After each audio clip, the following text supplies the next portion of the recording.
Hi guys. Okay, so I've received a question from one of my Patreon followers called J Smith.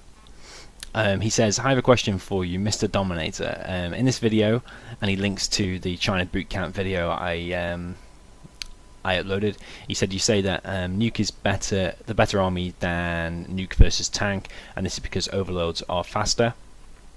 Yeah, that's right, I did say that. And also not just because overlords are faster, but also because Nuke has ranged units like the Nuke cannon. It has Nuke MiGs as well, which are super powerful if you get to that late game stage. Also it has Inferno cannons, another ranged unit, and also I think the hackers are slightly better for Nuke as well. I think they're cheaper than the tank. So that's what I said. He said, can you make a list or rank of order of every army versus every army, with the ones that you believe to be better than the other and why you believe this to be the case? I know it's asking a lot, but I feel a lot of people could start to understand what a good balanced matchup would be and why. Please keep up the good work. Now, luckily for J Smith, I actually already have this list, although I don't have the reason for every single one, but I have a list that I created a while ago and I posted it on Game Replays. And it's, in my opinion, my most accurate list and a percentage chance you have versus every single army in the game. So this is the list. So this list will vary on map. So I've picked Tournament Desert to base the map, because let's say you're playing on Twilight Flame, or a 1 vs 1 on Twilight Flame, or you're playing 1 vs 1 on Tournament Desert. These stats are going to change. For example, air will be better on a large map like Twilight Flame. So I based it on Tournament Desert, which is the most popular 1 vs 1 map. Also, I'm going to say that both players are the same skill and they're both the best in the game. So it's like let's imagine a supercomputer playing against a supercomputer. We can have no major mistakes because they are both great players. And we're also going to have random balance on. So what that means is if you have Gen Tool, you know, when you're in the loading screen and you're both selected random, random balance actually reveals what army you've got to your enemy and what your enemy has got to you as well. So we have to base it on those 4 things. If we based it on different things, then all these percentages will be completely different. So this list here is my list. I have built it with the input of other players, other pro players on Game Replays, and everything that everybody else said.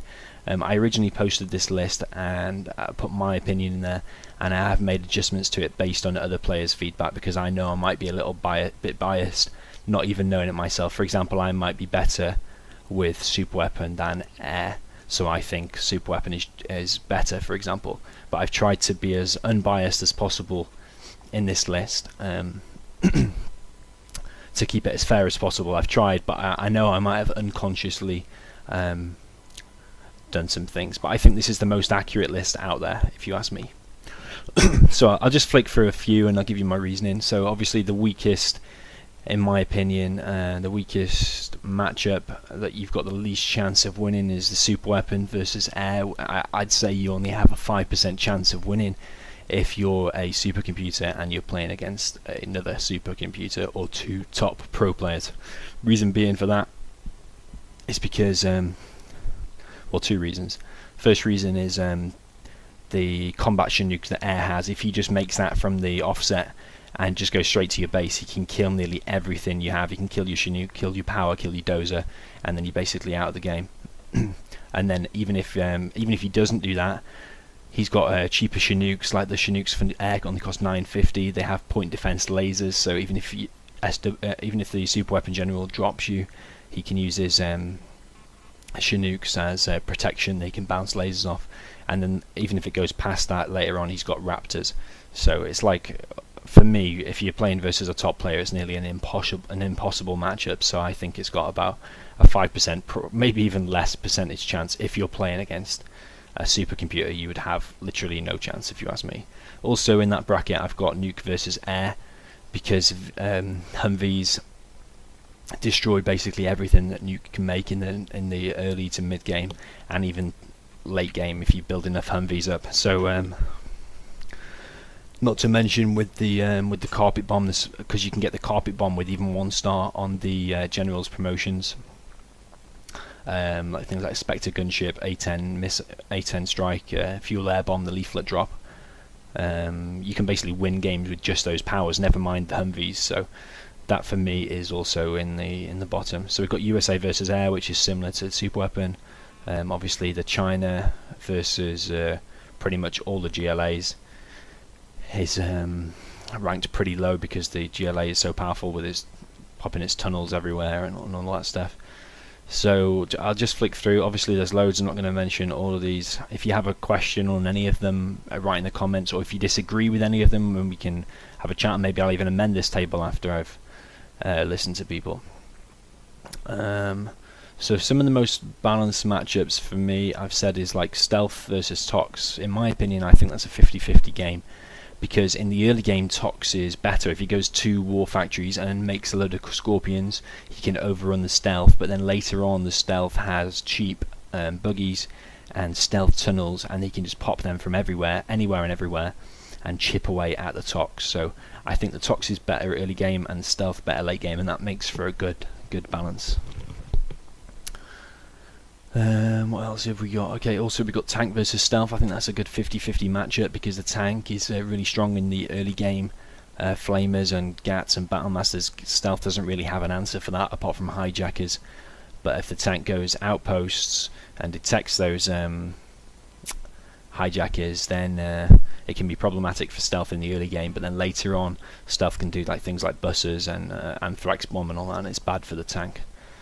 So in my opinion, that's one of the best games for making a Hall of Fame game. I think you'll see a few Hall of Fame games that have made it through, and they're Tank versus Stealth, so that's another reason why I think it's balanced. What else have we got? Things like USA mirrors, so pretty much 50-50. Maybe some of those could change by a few percent. What have we got at the other end?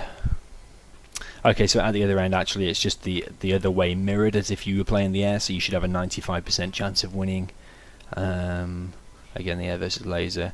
Air versus China, again, because of the Vs and because of your carpet bomb and your Spectre, you should have a 90% chance of winning.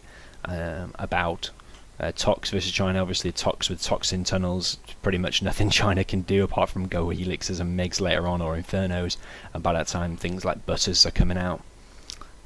Demo versus China because of the demo bikes, demo rebel ambush, Anthrax bomb, sneak attack, things like that. Although China does have a bit of a chance because the quads are more expensive for the demo. For example, that's 750. Things like Tox versus Tank. Obviously, a Toxin is a really defensive general with the toxin tunnels. Tank is more of an offensive, but at the end of the day, the defense is always better than attack. If you ask me. In a 0 hour game, the Tox can just sit back, use his tunnels to chip away at the armor on the tanks, use RPGs, eventually go buses, Anthrax bomb, the rebel ambush, and eventually the tank. The tank can't compete late game with the black markets. It has to build hackers, and they're a total waste of time. So yeah, so this is my list. I'll post it in the description. If you disagree or you want me to explain the reasoning behind me putting a certain percentage, then feel free to ask. But yeah, that's my list. So I hope this answers your question, Mr. J. Smith, and thank you for following me and supporting me on Patreon. Thank you.